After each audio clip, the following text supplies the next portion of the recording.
Hey, this is Peter Schrager, and it is championship game weekend. Here is the Fox NFL cheat sheet. Number one, Sean McVay has to slay the dragon that is Kyle Shanahan. Let's not hide punches here. Let's do it like it's supposed to be done and tell you the truth.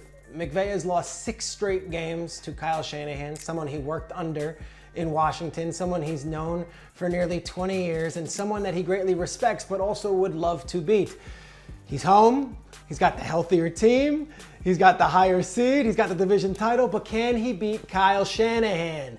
I went into the archives, I looked some of these things up. Do you know that Bill Belichick had lost 5 straight times to Bill Cowher before finally beating him in the 2001 divisional round? Do you know that Tom Landry had beaten Joe Gibbs 3 straight times between Gibbs finally beat Tom Landry's Cowboys in the '82 playoffs? Do you know that Brian Billick had won 5 straight games over Jeff Fisher before Steve McNair finally got by Ray Lewis and the Ravens? I say all this because this isn't like McVay's on an island. Guys have been there before. All you have to do is win the game and you silence the narrative.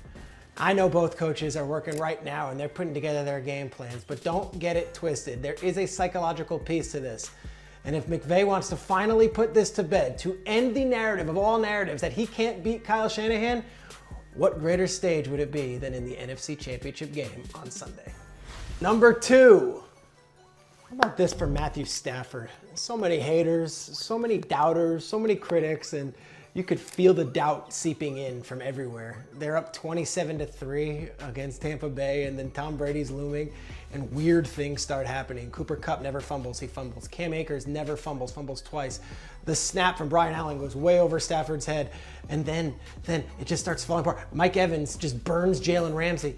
And there they are tied, and Stafford gets the ball, and everyone's thinking overtime, completes the one pass to Kupp, and then throws the most perfect pass to Cooper Kupp, who runs the most perfect route. They call that route the for love of the game route. What does that mean? It is, he's just clearing out, but to get there, you have to run full speed. You've got to run everything you've got, and he burns Winfield, and then the pass goes up, and Stafford throws it perfectly into his hands. After that play, and they set up the field goal, Stafford was pumping his fist, more emotional than we've ever seen him in 13 years. Why? Because that was the gorilla off the back. He knew that he had beaten Brady, he had shut up everybody, and he had won a big game on the road in the playoffs, and he had made that trade from Jared Goff to him all worth it for the Rams. I'm happy for Matthew Stafford. He's a great ambassador of the game. He's a good dad. He's a good husband. And now he's a guy who's beaten Tom Brady in the playoffs and is 1 game away from the Super Bowl. Number 3. So what's next for Sean Payton? I mentioned this on The Herd on FS1 earlier this week that at Fox, I'm not the Sean Payton guy. I have a relationship with him. We know each other, but Jay Glazer's that dude. And in week 18, when Jay was going through all the coaches who might be getting fired or might be hanging on, he threw something out there and said, you know, there are also a couple veteran coaches who are just really feeling tired this season. And I'm like, feeling tired? Then the rumors start percolating. What's up with Sean Payton? He's been in Cabo for 2 weeks.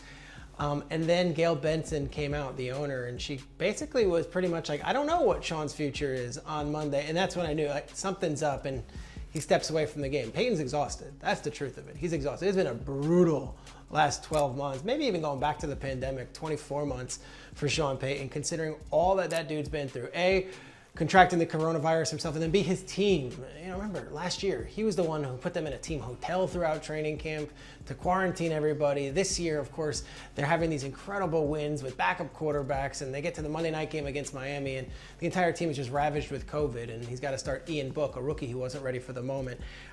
What's next? I would look at 2 options. 1, television, and 2, taking a year, relaxing, refreshing. It's been 16 seasons in New Orleans. I don't know if he's jumping right back into coaching. Yes, there will be suitors, and yes, the Saints would have to trade him for something, but I would look at that TV life, and I would look at that Cabo life. Sean Payton, for whatever he wants to do, I wish him well, and I hope he gets the rest that he so deserves. Number 4, the Jet might be Kansas City's secret weapon.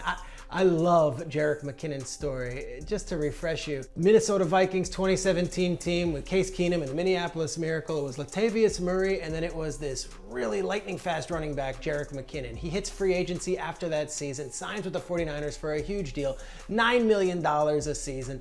And before he can even take the field, he tears his knee up in training camp. So he recovers it. He comes all the way back. And what happens? He tears his knee up again. Never worked out for the 49ers. He ends up with the Kansas City Chiefs on a really low cost veteran deal, making next to nothing, and just waits his time. And as he's waiting, we see Clyde Edwards-Helaire go down, we see Darrell Williams go down, and he gets inserted into the lineup around week 17. And then in week 18 has this huge breakout game against Denver. And in the last 2 weeks has been fantastic. Jerick McKinnon not only is a help in the running game, he's great in the passing game too. I think it's a great story of perseverance. And as we ogle over Burrow and Mahomes this week, give some love to number 1 in Kansas City. He's been through a lot, and he's one game away from a Super Bowl. Poles' story is cool, and it's inspiring for everyone at home who thinks, hey, I might want to go into a front office. He played at BC, went into the Patriots system, bounced around there, did a bunch of different jobs, and ends up in Kansas City. But this guy's only 36 years old, and he's the general manager of one of the NFL's greatest franchises, the Chicago Bears. He interviewed really well last year for the Carolina Panthers, and when he got a chance to interview with Minnesota, Chicago, and the Giants this year, he wowed them all.